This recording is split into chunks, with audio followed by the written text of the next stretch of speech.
Pourquoi est-ce que dans nos vidéos, on utilise le terme multiple et pas TDI? Hello, moi c'est Katocé, je suis artiste et du coup multiple et aujourd'hui j'ai décidé de reprendre la série où on fait du papercraft et où je galère beaucoup trop à l'aide. Pourquoi on est parti sur ce thème? Pourquoi est-ce qu'on fait un papercraft aussi grand? Et pourquoi il est si dur? Pourquoi il n'y a pas d'explication? Bref, on n'est pas là pour parler de ça. Du coup, aujourd'hui, je voulais vous faire une vidéo parce qu'on me demande souvent la question de pourquoi on utilise le terme multiple. Donc multiple, c'est une personne qui a plusieurs identités dans sa tête. Voilà, on est multiple dans notre corps. Et pourquoi est-ce qu'on n'utilise pas le terme scientifique du trouble dissociatif de l'identité? Et en vrai, l'explication, elle est giga simple, je sais qu'on l'a déjà mis en commentaire, c'est que le trouble dissociatif de l'identité, comme son nom l'indique, c'est un diagnostic médical, et on va pas se mentir, depuis qu'on sait qu'on est multiple, donc ça, multiple, il n'y a pas de doute, chez nous c'est bon. Après, est-ce que ça vient vraiment d'un trouble dissociatif de l'identité ou d'autre chose qui n'a pas été diagnostiqué?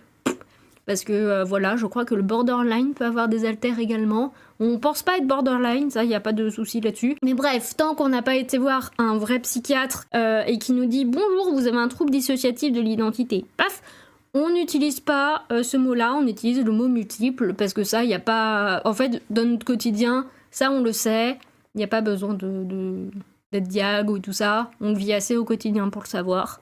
J'ai une petite anecdote à vous raconter là-dessus. On a essayé de voir des psychiatres pour essayer d'avoir un diag. Le problème c'est que aller voir un psychiatre en mode « Bonjour, je pense avoir un trouble dissociatif de l'identité. Est-ce que vous pouvez me faire les examens qu'il faut pour savoir si c'est vrai ?» Du coup, le psychiatre qu'on a rencontré, il venait du CMPI, donc déjà on a galéré à essayer de le voir parce que notre infirmière voulait pas. Et alors qu'on avait dit à notre infirmière qu'on voulait être diag parce que on n'a pas eu l'occasion plus tôt et qu'on a trop de troubles maintenant et tout, et c'est trop handicapant au quotidien, du coup on veut savoir ce qu'on a. Et le psychiatre, il nous a vu 40 minutes, il a juste discuté avec nous, donc il n'y a aucun test de dissociation, ni rien du tout.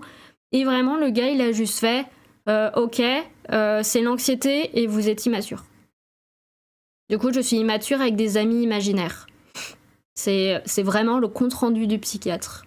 Donc, comment vous dire que, c'est pas... Je suis pas sûre que la médecine fonctionne comme ça. Genre, faut peut-être me faire passer des examens, monsieur. Je sais que ça existe. Il y a des examens pour la dissociation, tout le bordel. Et vraiment, juste me voir 40 minutes et dire « Mais non, vous êtes juste immature avec de l'anxiété. » Pas sûr. Pas sûr du move.